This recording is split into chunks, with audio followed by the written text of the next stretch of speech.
Welcome to the MIT Open Documentary Lab lecture series, the first one of the semester, as I just said. My name is Sarah Wolozin. I am the director of the lab. I am a white woman with gray curly hair, brown eyes, and I'm sitting in front of a big open space at MIT. I also want to acknowledge that this land that we work and live on is the unceded territory of the Massachusetts and their neighbors, the Wampanoag and Nipmuc peoples, who have stewarded this land for hundreds of generations. I recognize that this acknowledgement is insufficient. It does not undo the harm that has been done and continues to be perpetrated now against Indigenous people. But we at the lab are committed to equity and justice and strive to offer an open space for creativity and critical dialogue. It is my great pleasure to introduce Christer Lundahl and Martina Seitl. Their visit is in collaboration with MIT ACT, who is hosting their two-day visit, and we're lucky to have them here. I also want to thank the funders, MacArthur Foundation, Ford Foundation, the Swedish Embassy, and IPSIS, the International Art Studio Program in Sweden, for supporting this visit. Christer, with a background in visual arts, and Martina, with a background in choreography, are a Stockholm and London-based artist duo who formed Lundahl Seitl in 2003 as continuous research into the question of how we perceive reality and negotiate its various forms. They perform, teach, and play with choreography, VR, architecture, and the exhibition format when creating anti-disciplinary artworks as experiences. They work with the non-visual, sound and touch, and they partner with ScanLab projects, experts in the visual, and in particular 3D scanning for some of their projects, including one that is here, the memoir.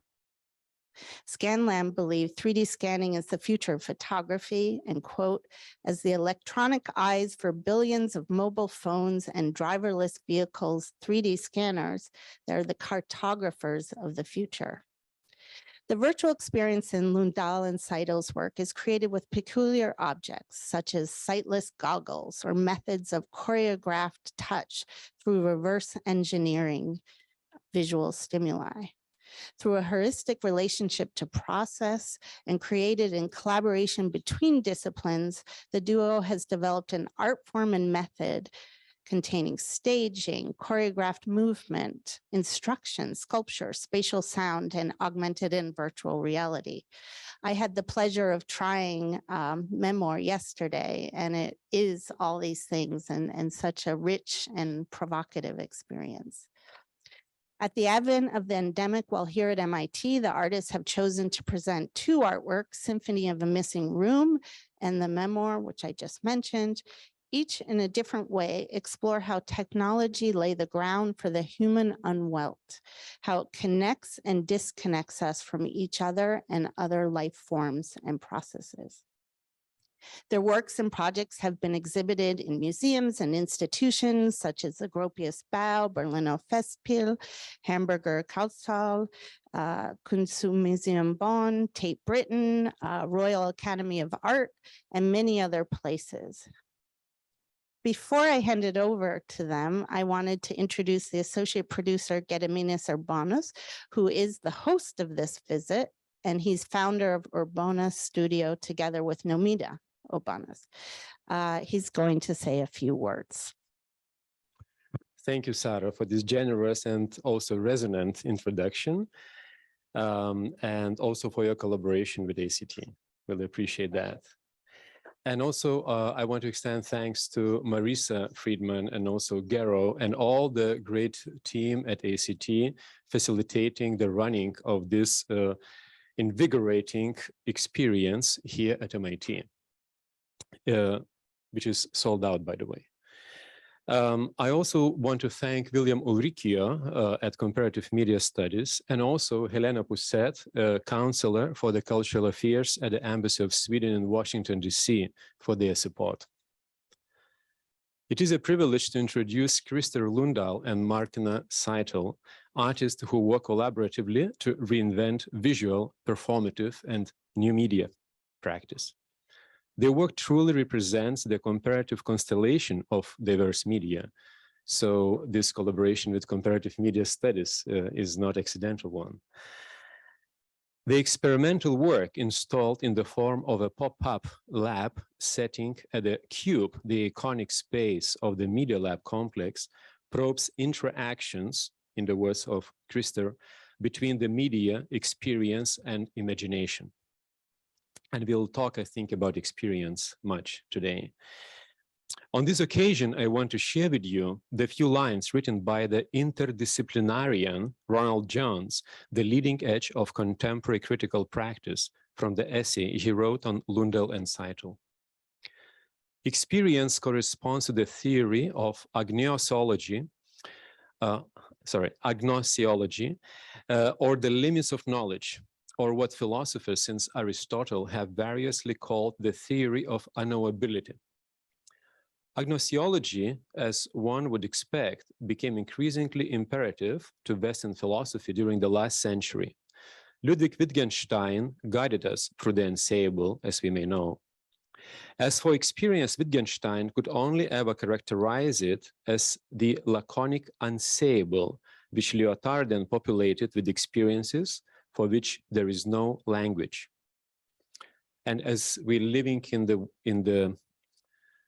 the times, not only of the unprecedented things happening, but and we could list, other examples of the unsayable, including the ongoing war, the pandemic, the climate crisis.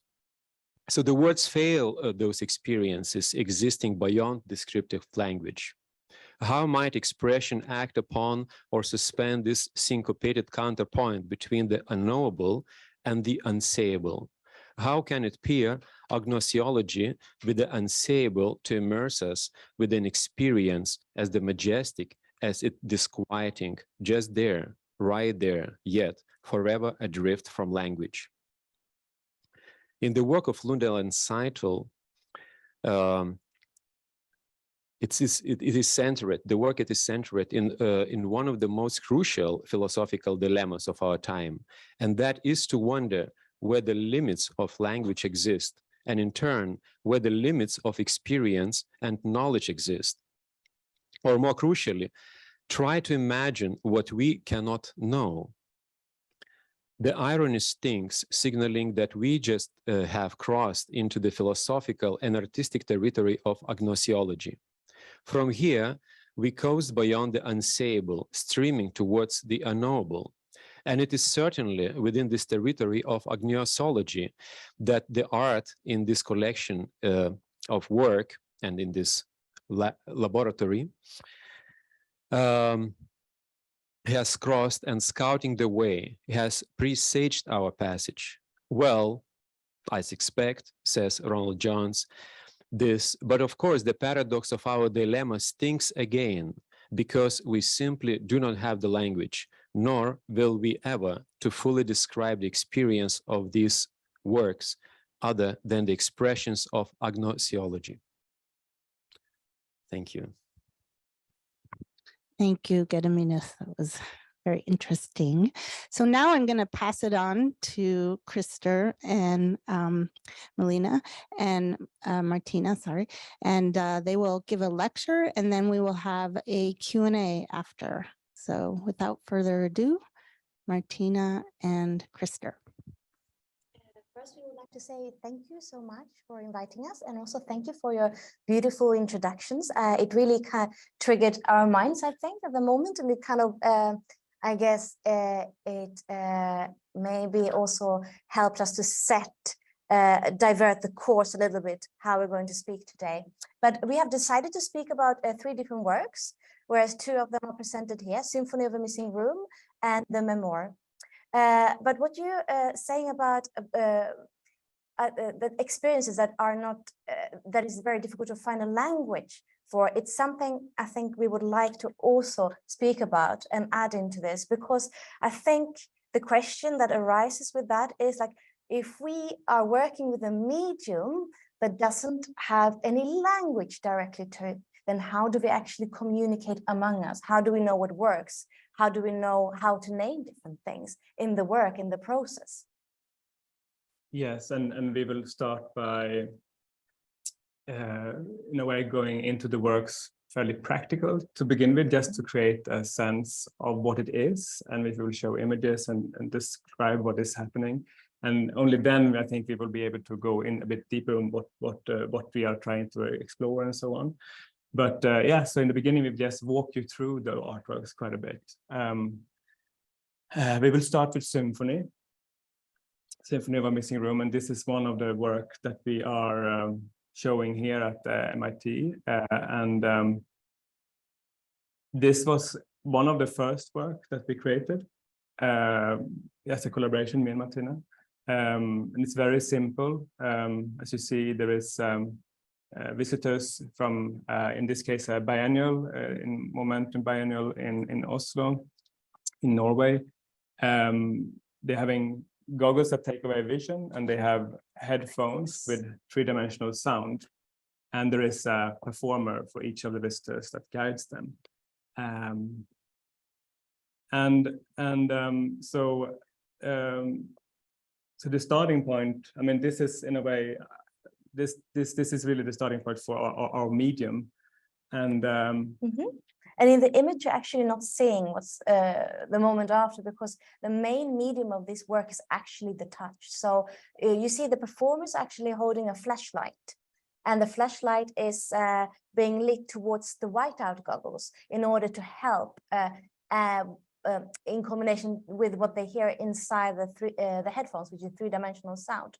So what you hear in the headphones are, for example, the sound of different architectural spaces recorded three-dimensionally, and the light goes in rhythm with that track. Kind of, for example, if you hear the sound of entering a small tunnel, we allow it to become dark. If we hear the sound of entering a big room, we use the light, but we're also using the natural light that is in a building. So when we come to a new place, we always create a new version of Symphony, and we adapt to the space, to the context, to the other artworks. And then it lives there for some time. And this is a work that constantly mutates over time. It's important to say that, and we will play some sound, what it might sound like later on, but all of this input that they get, it's not that they are anything, it doesn't bear any significant meaning in itself, but it's rather a trigger that is in combination with different other triggers and in the interpretation from the visitors. It's in that meeting, in that relationship, that the artwork is happening.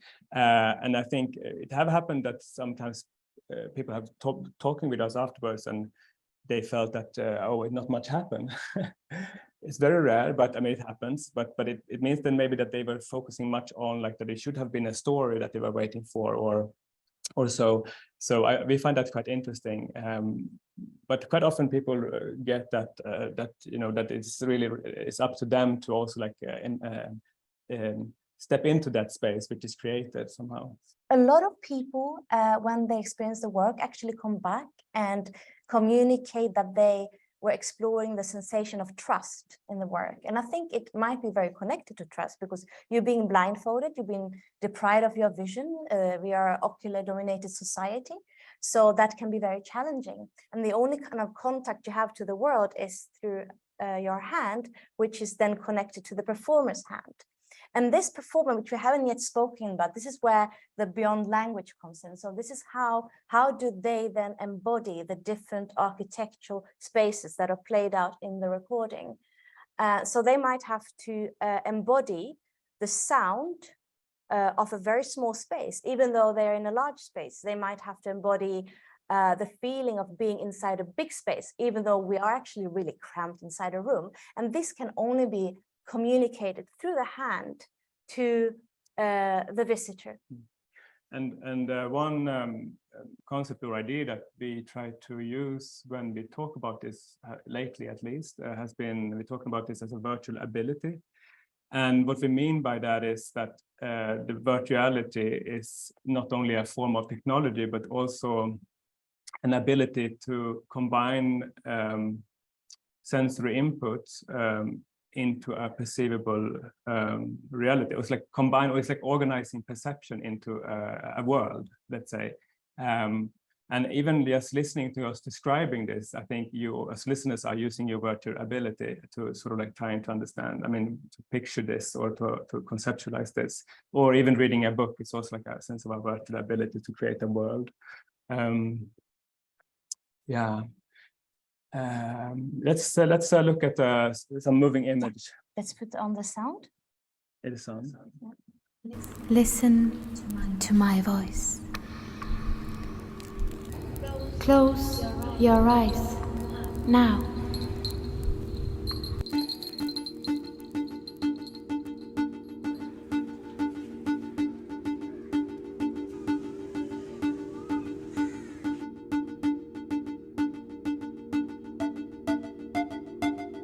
കിടിലൻ experience എനിക്ക് ഇവിടെ പിന്നാലെ വന്നതിൽ ഒരു journey ആയിരുന്നു ശരിക്കും.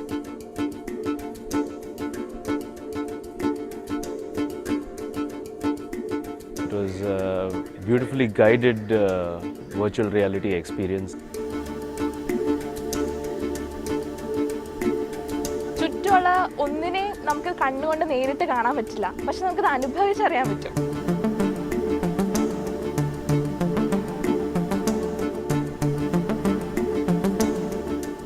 ശരിക്കും ഞാൻ വിചാരിച്ചു ഞാൻ ശരിക്കും റൂമിന് നടുക്കാണ്, അപ്പുറത്തും തട്ടുണ്ടായിരുന്നു, ശരിക്കും തട്ടിയിട്ടു. പക്ഷെ അല്ല, ഫ്രണ്ട്സിൻ്റെ അടുത്ത് പറഞ്ഞപ്പോൾ ഇവിടെ എവിടെയോ ആയിരുന്നു അത്, അവരാണ് ചെയ്തതെന്ന് മനസ്സിലായത്. I actually felt that I was not here in this space. You know, I was not here. I was taken away into a completely new dimension.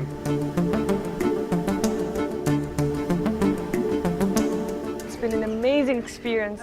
I've never had these kind of emotions and sensations kind of aroused. It's absolutely mind-blowing.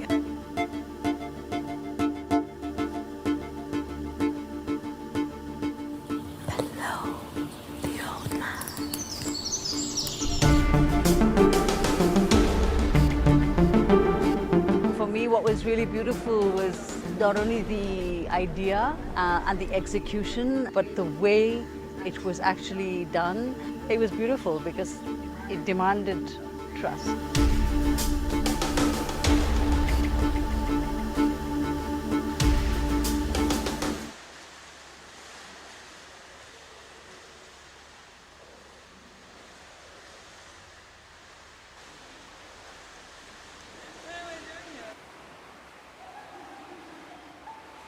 So this is from the Kochi Museum, it's biannual in India.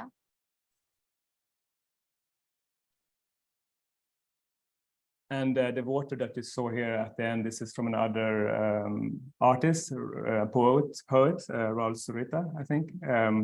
So this is one example of how this work is somehow always have to be involved with other artworks and also other, spaces and curatorial sort of worlds, and it sort of somehow relates to it in different ways. And also going back to the question of what is beyond language, it's like, because we were training local guides, we often do that actually.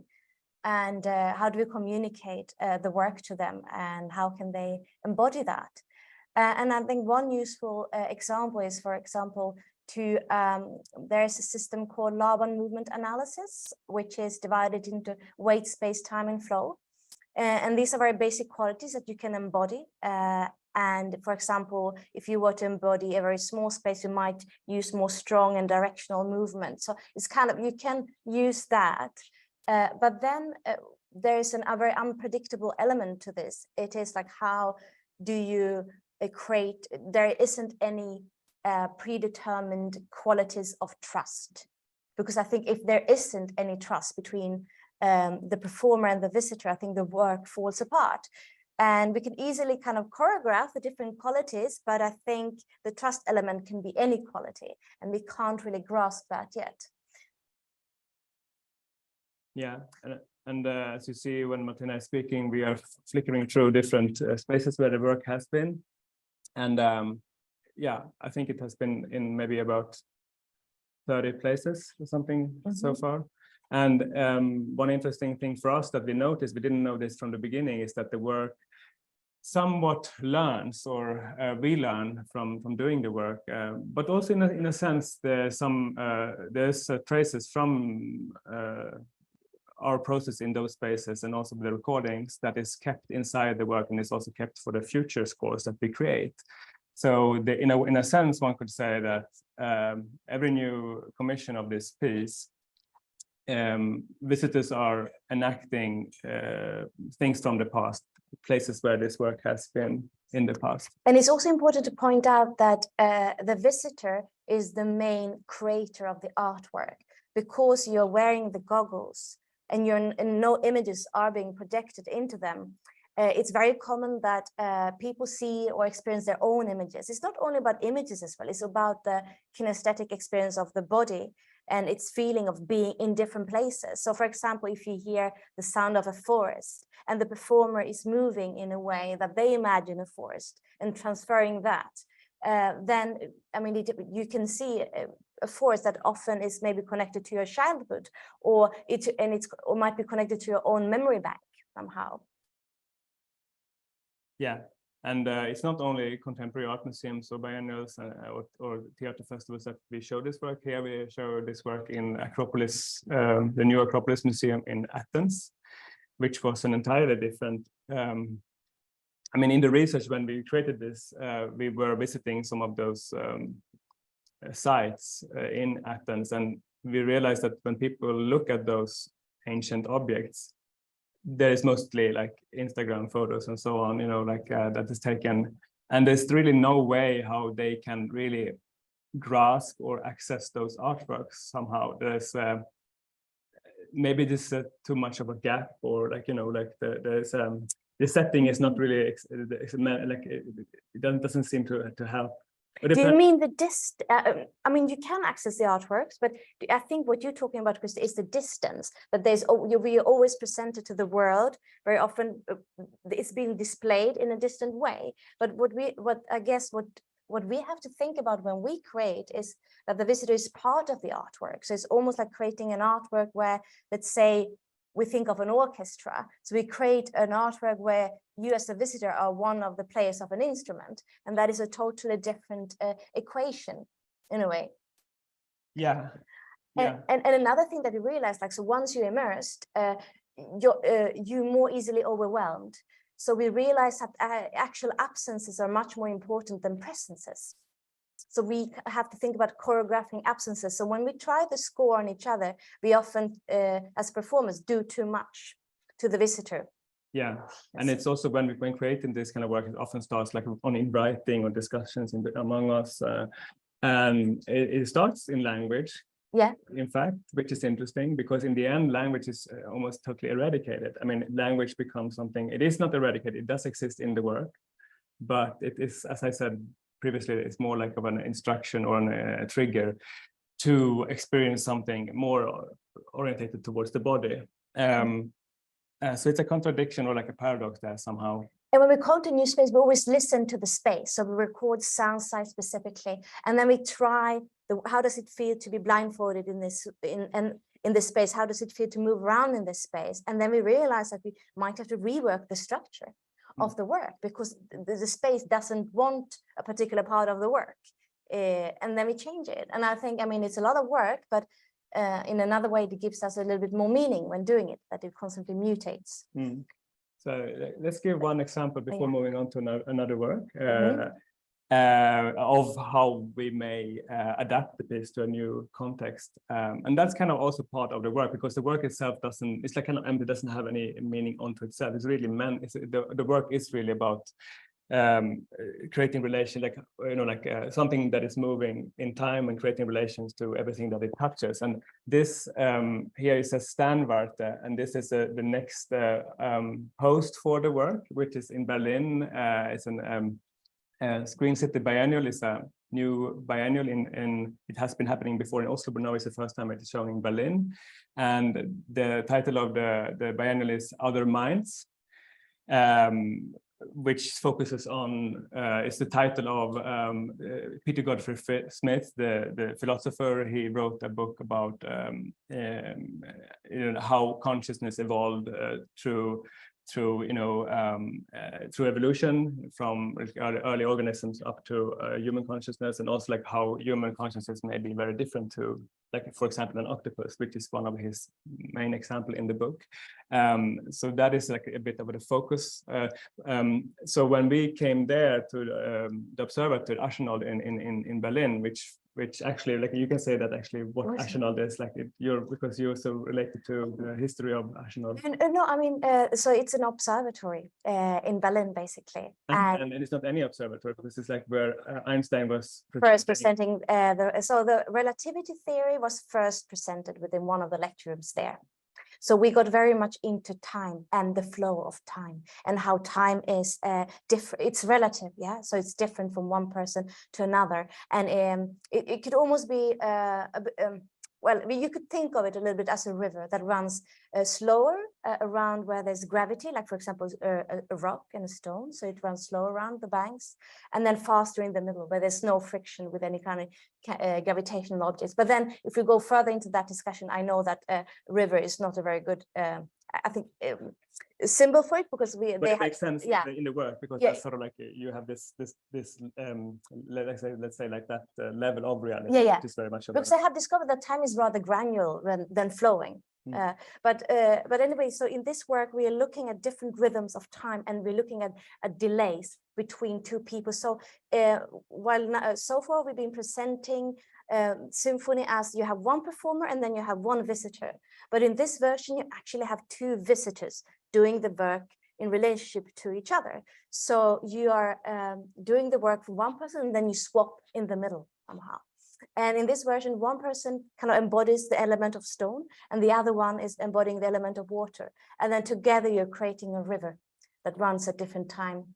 And the work starts, you kind of you start looking out of a window, and in the other window, on the other side of the observatory, the other person that you do the work with is looking at you. So we're playing with the delay, like the light reaches you with a delay. I mean, now it's a question of nanoseconds, but we're still kind of looking at that delay. And there are many, I mean, I won't go into that, but there's many fascinating stories about the telescope and actually how far it can see, even though it's like in almost central in Berlin. Yeah. Okay. So jumping to a new work, right? Because we've chosen three works. There's a symphony, which we have not talked about, and then Eternal Return, which is we're coming to now, and then something that we call Garden of Ghost Flowers. And the Symphony of a Missing Room, as I said, it's like almost like a proto-technology. It's not really proper technology, at least not how we see it today. But then we're moving into something much more tech-heavy, which is Eternal Return. And then into something which is, I mean, Eternal Return is still like an individual experience. And then the last work we will end with this is something that is you experience collectively. So you're not only, even though in Symphony you do relate to a performer or another visitor, but it is still a bit enclosed in your own sense of a world. What to start with Yeah, just to say more basic information. So this is a work that has the title Eternal Return, and is created together with ScanLab projects. But the memoir, which we're showing here at the MIT, is one of the 3 chapters. So this work contains 3 different chapters, 3 different installations, 3 different VR artworks, but they carry the same essence conceptually, yet they're actually very different in many ways. And it's a large installation where we, together with ScanLab, we 3D printed some objects directly from the virtual world that was scanning architectural spaces. In this case, we were scanning Steinway & Sons piano workshop in London. So they have a place in their cellar where they have piano tuners are working there. And we thought it was quite fascinating to record the sound of how they're working, and they're being very concentrated on the keyboards and really hearing subtle differences. And we almost thought of them a little bit as makers of time, philosophically. And that kind of idea was brought into the work. We were scanning the space, but we also were collaborating together with a pianist called Kasti Jukkava. And Kasiukava is playing the Bach's fugue in A minor in the work. And the reason why she selected this work and why we like this work is it has the pattern of a spiral in it. And Bach uses the pattern of canon. So canon is a musical structure where you have a pattern that repeats itself with a delay, but then you can also invert them and do them backwards. And then I think eventually if it reaches enough complexity, you have a strange loop. So it's almost like something that seems infinite. And I think maybe there's something with Eterno Return that is, I don't know whether that was an unconscious decision or a conscious decision, but we were not interested in linear time, but we were more interested in time that was somehow looped. And if time is looped in this way, you must encounter yourself in different stages of the work. And if we think of time, for example, the only way we understand the passage of time is through heat and through increase of entropy. And we can only leave, the only way for us to understand time is as well, we understand that we can leave traces into the past. And we cannot leave traces into the future. So what if we could leave a trace into the future? And I think that work, there has something about that as well inside the work.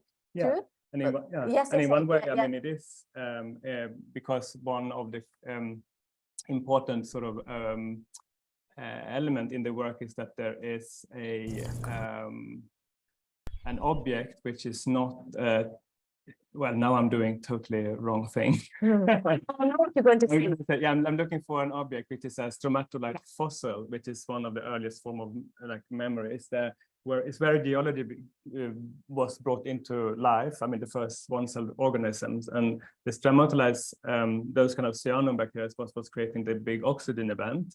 And in a way, there's like a beginning of life, like more like complex life was forming after that.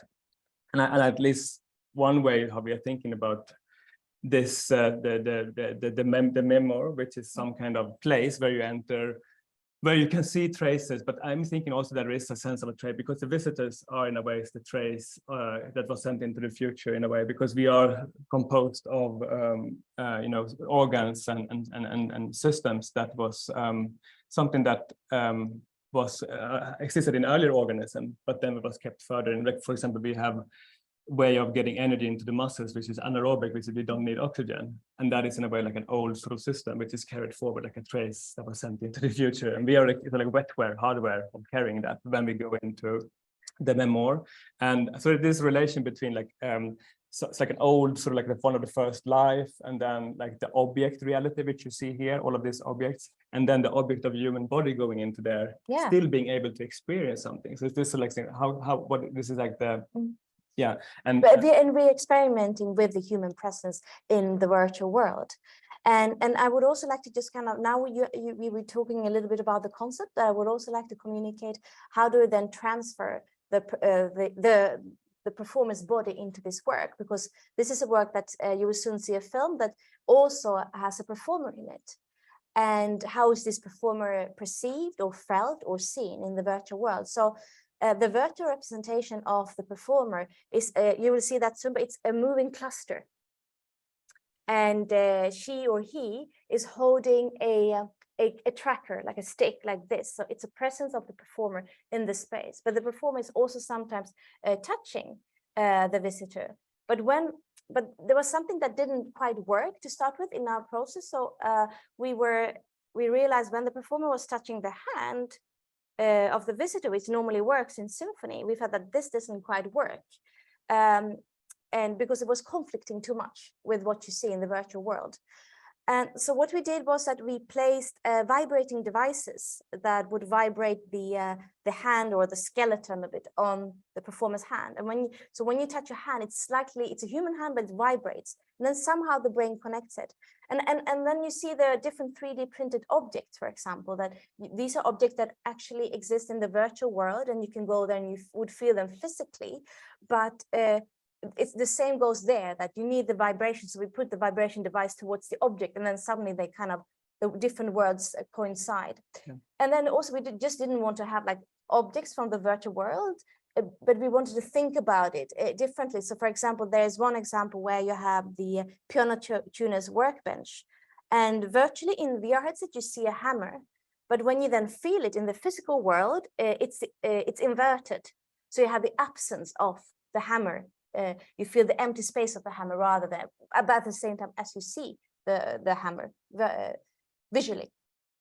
Yeah, let's see. Let's have a look at the film a little bit. Is it playing? Maybe it's a gap. Oh yeah.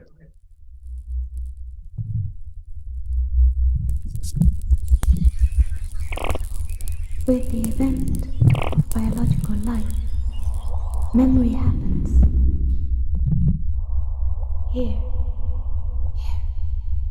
Reach out your hand as if you're about to receive an object. That is the stromatolites that they're feeling now. Careful.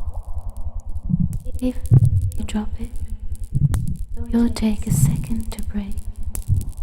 But it took 3.5 billion years to form.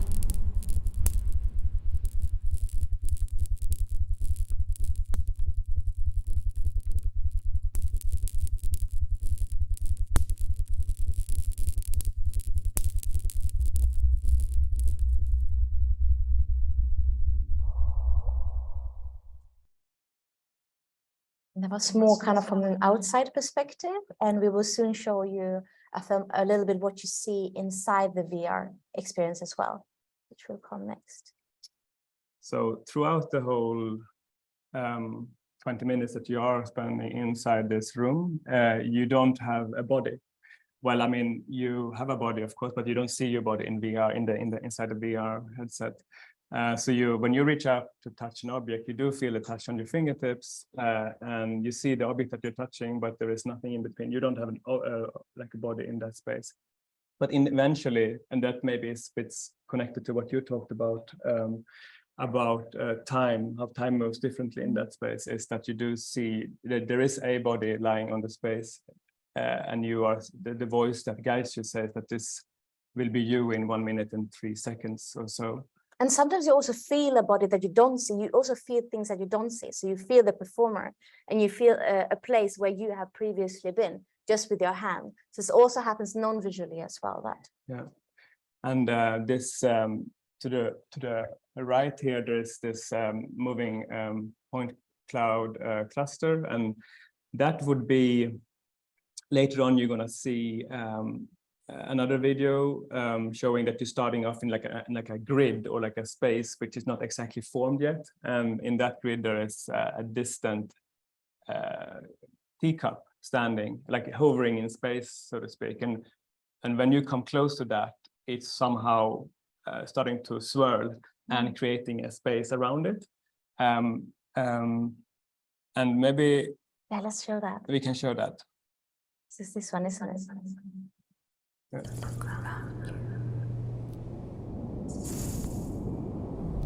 That is the presence of the performer that you see. Listen. You brought back the memory of the space.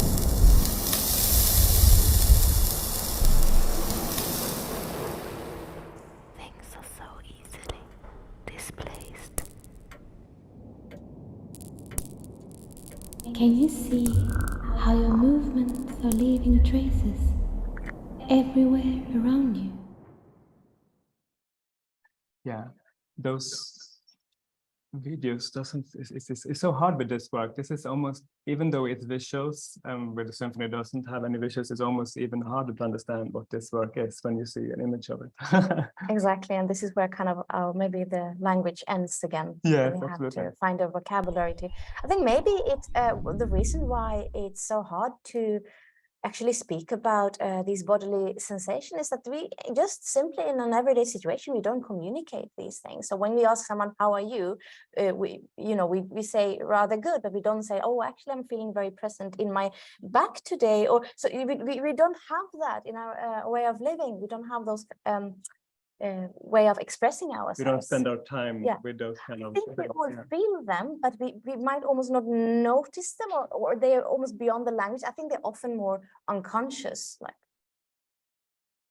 Yeah. And yeah, I mean, here I am the performer, and I'm holding a stick with a tracker on, and that is the moving cluster that you saw in the earlier footages.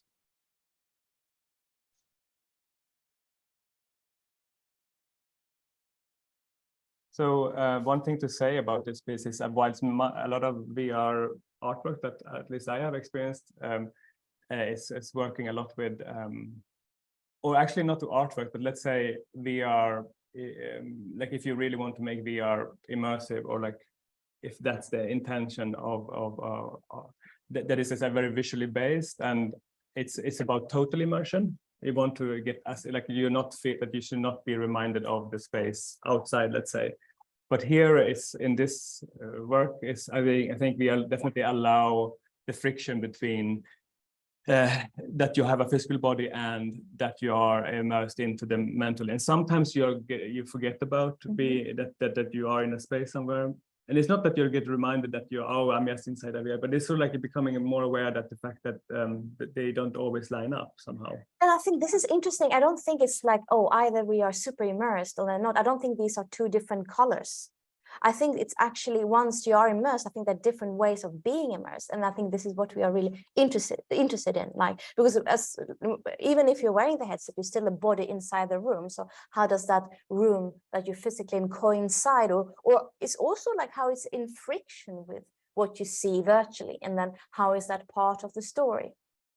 Yeah, so yes, showing briefly the 3D scanned objects. On the top right there, you see the inverted hammer we spoke about, and also, and you see the stromatolite to the top left, and in the middle there, there's also like a banister, you call it, that is part of a corridor that's been 3D printed. And in some parts of this work, it seems like whenever the visitor touches, for example, this banister, a corridor is unfolding, and when they let go, it kind of collapses. So it's a little bit that you also as a visitor create the world by touching it, and then you lose the contact, it sort of disintegrates. Yeah. And we have a film showing that as well. Yeah.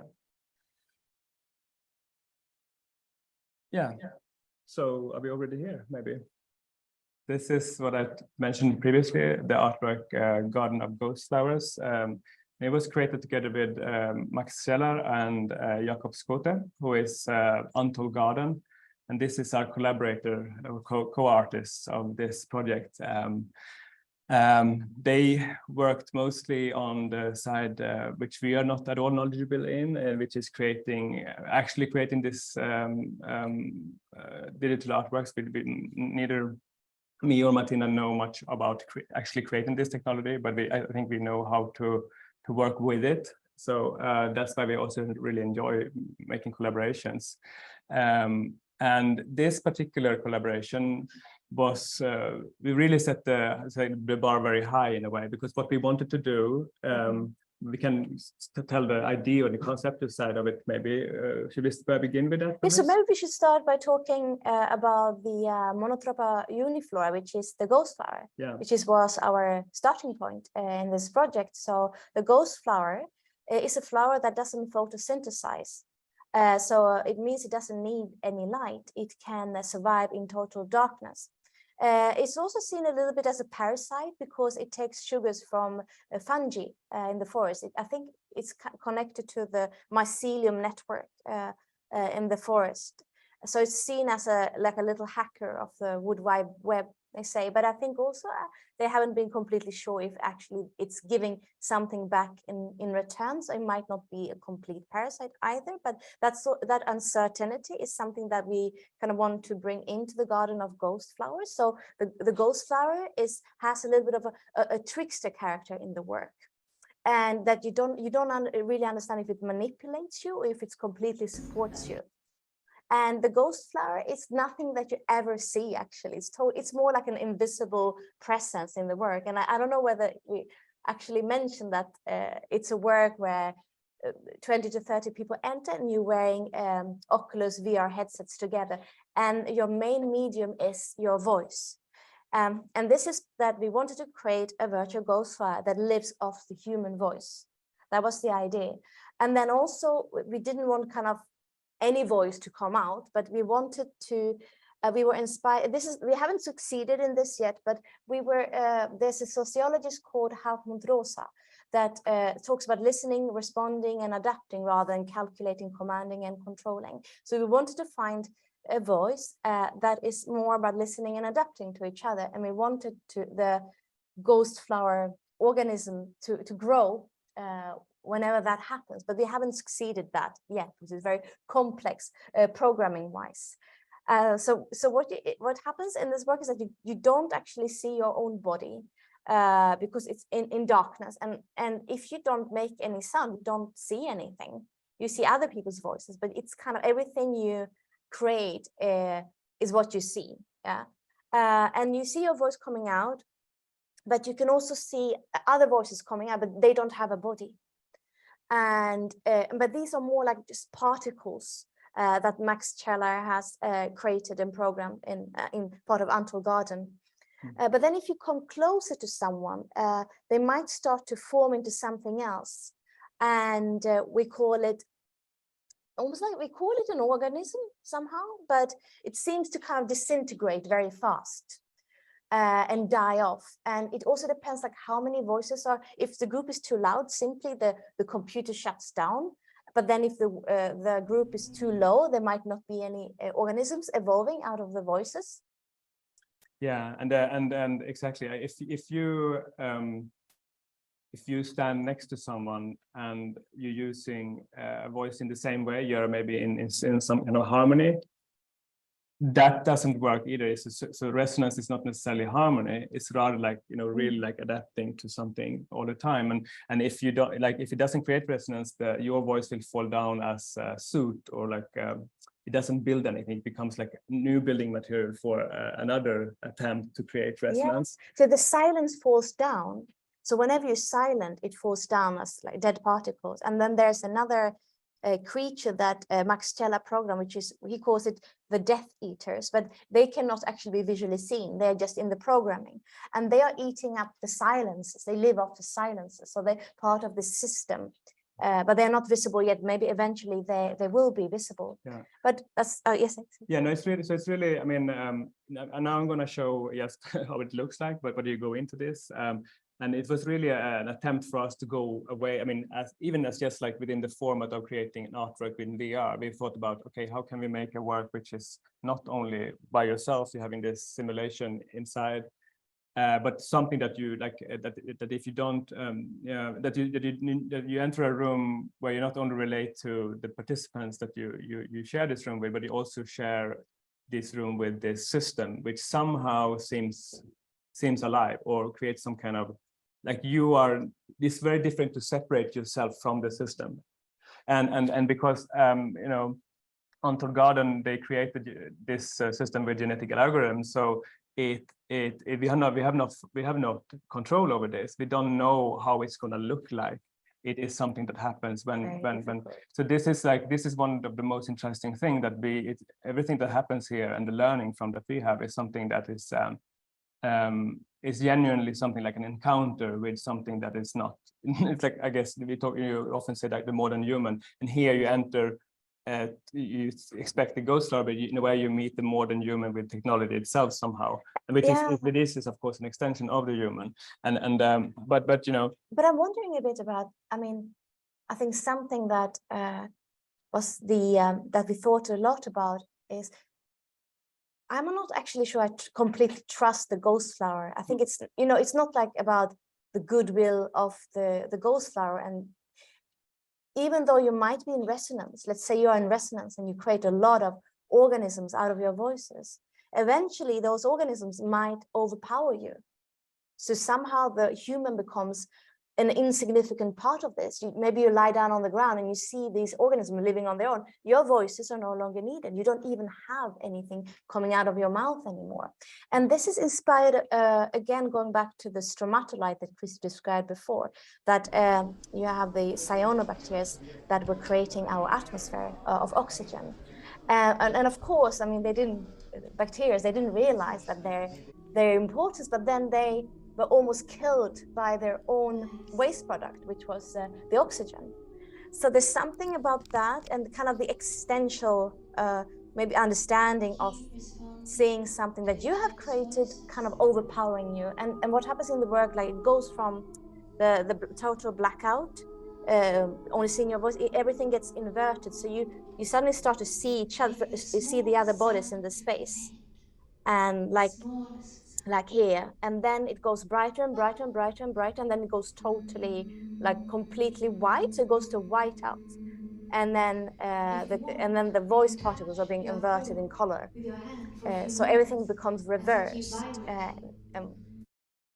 Yeah, and I mean, this is just like a curiosity because it's like to be able to combine or to connect 20 people with these headsets, which are not built to do so. We had to make, we have to hack into them a little bit, and we're creating this sort of like stand, which is basically when you press a button, they will then be synced together. So Max Scheller was kind of trying so many different ways of how to sync these headsets together, and it was really hard, and it's still very difficult, but he created actually this stand, very specific, and there's very specific ways how to take care of the headsets. I mean, you have to walk them around in the space, they can't be taken out into a different space, they always have to stay in the same space, so they have a lot of needs, and this is kind of the biggest hierarchy of the work, you know, to taking care of. Which is also an interesting encounter to, as an artist to work, like, because like what is the most power, who has the most power? I mean, in this project, the technology has the most power over us, and this was something we felt like we couldn't touch it in a way, because partly because there was the technology was not ready for it in a way, but partly also because the coding was so complex that it took most of the time. You know, very difficult project. So and maybe we should show a little film from how it might sound like, at least from the outside. We can listen to the sound of this one, and then I think we might be almost there now. I don't know what we're doing in terms of time.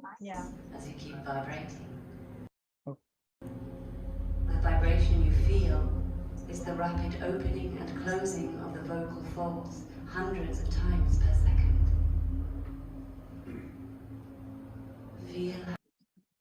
So this is a live voice, actually, someone, because there is this is another thing which is different with this piece, I guess, with most VR, which is that this depend, if you don't do anything, nothing happens.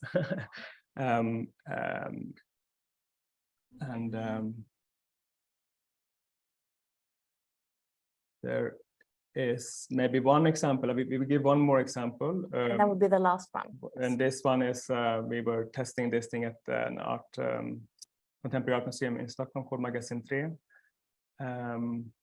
Oh, it's not a video. Oh, it maybe comes here. Doesn't it? Sorry. But it's okay. Yeah. I think maybe it's okay. I show you this at least. Maybe just here is this is one image of this generated rose flower, which is different from every time. But this is something that we brought from today, this morning, actually. So created by Max Scheller, part of Anton Garden. So instead of just being particles coming out, and when they meet, they form an organism like this. Yeah. Yeah, so that's kind of, yeah. Maybe we can go back to the first image. Yeah, and that would be. You want to go back to the beginning? To the very beginning. Okay. Thank you so much. Wonderful presentation and just fascinating work you're doing.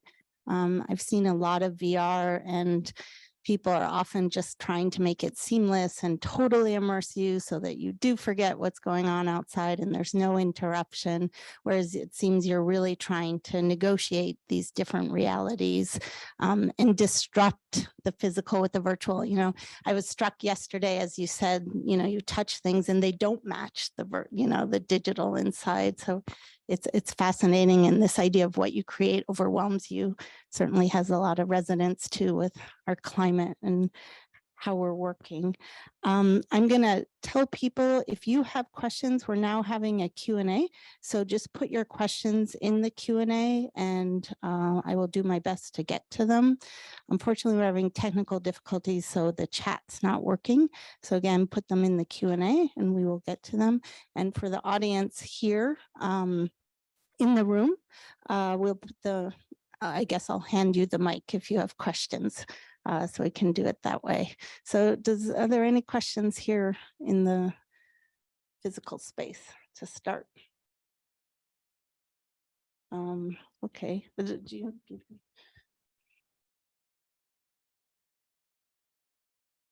All right. Well, first of all, thank you for sharing this wonderful work with the lab and our community.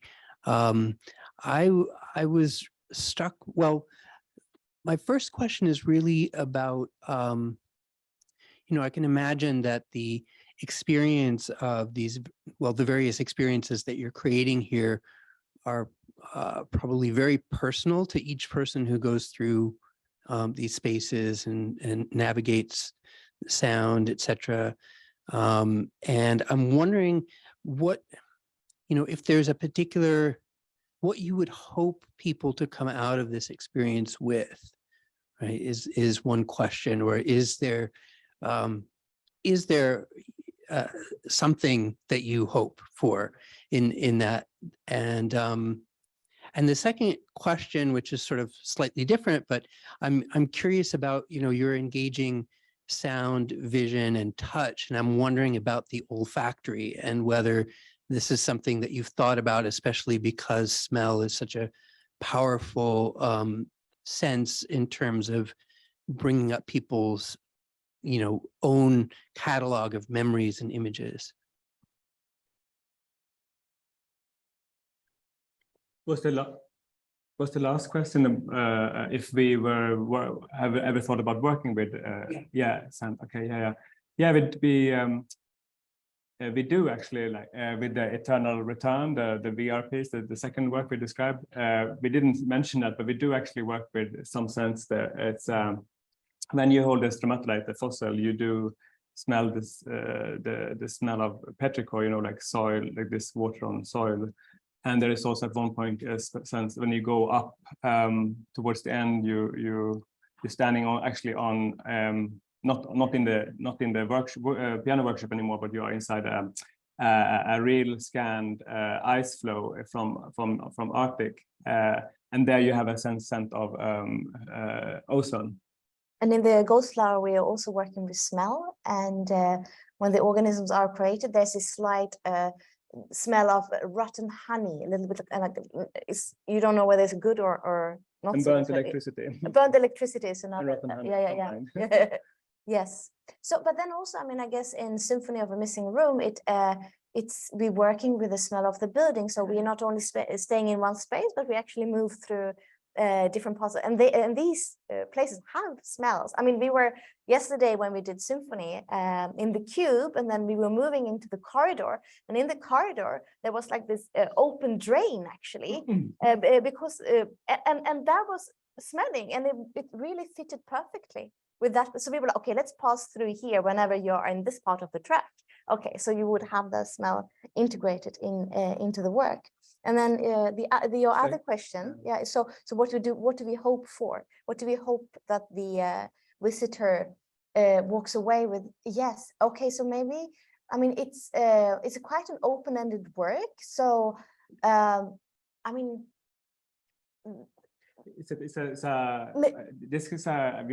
have this question quite often. Good. And what do I answer? I do, of course, we do hope that people, I think what we do hope is that people get somehow maybe learn something new about themselves and how they relate to the world. And maybe also understand that people experience it very differently, because when you talk with someone that have went through the work, you understand that you have not been in the same place, even though it was the same work, right? So maybe that is... Yeah, and people have very different reactions to it. So someone might come out and say, I felt like being a water molecule, and you were kind of the bond between the different molecules as a guide. And then someone would comes out and maybe says like, I wish I could, I know now I must trust more. Yeah. Or someone comes out and just had a experience they don't have any words for. And it's as long as it's meaningful for them, I think. As long as it's meaningful somehow. Interesting. You talk a lot about trust in this as you did in the beginning. And of course, I went through the VR experience, and there is this trust you have. You're building this relationship too with this person that you can't see, and you're in a headset, and you're experiencing their hand guiding you. And it is somewhat trust, and it's in somewhat also not your choice, because you can't see them when they reach out to you. So I was wondering too, so what role you see, what role does the technology, the VR and the headset play in that relationship to the physical and to this notion of trust with another person? So you're asking how the technology, so like, for example, in the VR piece, how that is in friction and coexisting in the trust. Yes. And what you're saying about how we relate to the technology in life, if you are. Yeah. Oh yes, how we. Okay.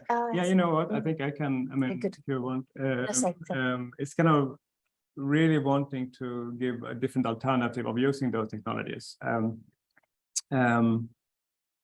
Because we also sometimes work with like smartphones, and making work where you go to a public space, for example, and you radically, in the way how you use the phones, is radically different to how you normally use it. It's not screen-based anymore. You do use your body more. All of a sudden your hand looks like more like a tentacle or sensing around, rather than being really static and in a frozen position. And that is in itself maybe a way to sort of go beyond. If you think that if one thinks that technology is like an extension of the human sort of umwelt, like, because if we would have a different sort of sensory system, we would maybe create different technologies, right? And if you do, then if you use technology in the sense of creating a different sense of umwelt in someone, that you can, it's not exactly about like this idea of VR walking in someone else's shoes, but it's more like somehow small things, or like in the choreography that we give, that you starting to have a maybe different movement pattern, or sensing your body in a different way. Like Garden of Ghost Flowers, because we said it was a very difficult project to work with. And we realized that in that project, we really were working like against the technology somehow. Like it didn't work like we were working with the technology. It became something like an obstacle almost. And Eternal Return, we didn't feel that. There it was really, I mean, as a medium, it really was really helping our creativity and all that. But then again, like your question was like, in what way does technology play in that experience? I think it makes, of course, if you wouldn't have the technology, you would not be able to be in that kind of space. It's what you remove from it, I think. What you remove from the technology. I just suddenly now, when you ask the question, remember that actually in the beginning, when the Google Maps came and you had the blue dot and you're following in, and so how you navigate in the space, and how much you trust that kind of your own navigation. So when you navigate the satellite images, you almost kind of map out the city like in your mind, and it's kind of from above, and that sense of presence of being in the world is actually very different from like I'm immersed, I'm walking there, and it's not kinesthetic in the same way. It's interesting too. It's nothing good or bad. So maybe there's something about that I think that wanting to not take the body out of the equation, wanting to kind of let it be part of it, whatever it is, I think. And maybe that's how the trust is also not about trusting the other guy, but also kind of trusting yourself. Maybe that's it. Yeah. Interesting. So we have a question here online from Keith Rolls. He says, I'm very interested in artworks which are only accessible to individual people or very small audiences, like much of your work. Could you talk a bit about your own interests, desires, or frustrations of solo experiences within public spaces, i.e. a different experience to putting on HMD at home? Like, oh, you mean like, for example, if we experiencing other work at home? or There's a solo aspect to it, I think. Yeah, the solo part in public spaces, as if you're alone at home, right? Because at home you have these, so how is it different? Even if you're, from what I'm understanding, at home you're putting on the device and it's a solo experience. But if you're in a public space, what are your interests, desires, or frustrations about that solo experience within a public space? Okay. Public space, yes. Well, I mean, I guess, a museum is a public space and or like a art center and so on. So my first, I don't fully understand the question exactly, but I think I can speak a little bit around that.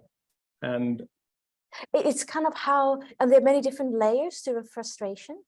I guess one would be like, if it is in a public space, as in a museum, it would be institutional, like how, what is allowed and what is not allowed, because we're actually moving through the space in the museum. And then another layer would be like the unpredictability of the space, but that's also something we normally work with. The unpredictability of a space is something we integrate in, for example, into the recording. But it varies like from place to place. And I think we're quite flexible now in the end, like different obstacles in a public space. yeah. I think also, from what I'm understanding, in your experiences, right, you blind people, it's about their experience through it, although that last one was collective.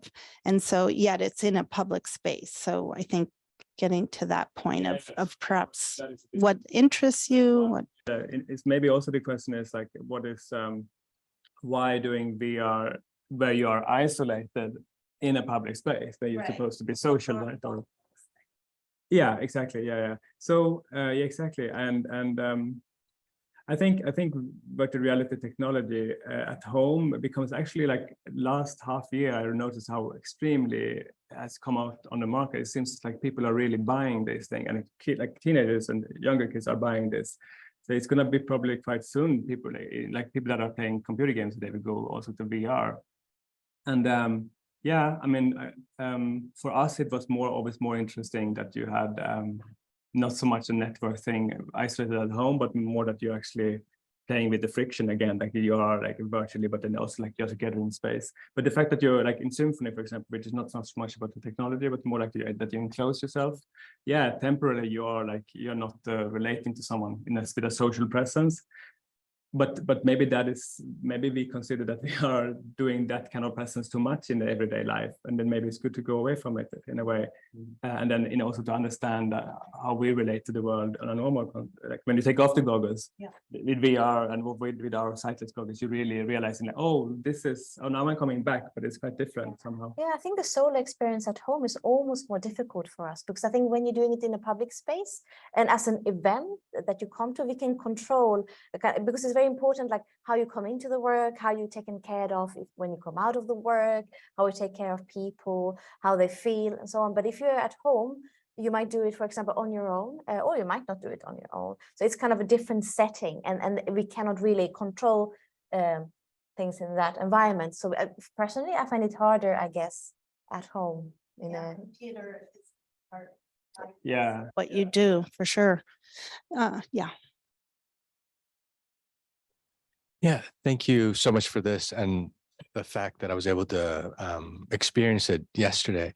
And one of the initial notes I had, and I'm going to try to distill it into a question in front of everyone, was the balance between, like, you in the VR experience, the balance between user experience and poetics, and how much in your iterative process that you're working together does that have to do with a hierarchy of the senses, or if it has to do more so of somewhat of a morphological chart of being like, okay, this works with this, and therefore we're going to sequence it to here?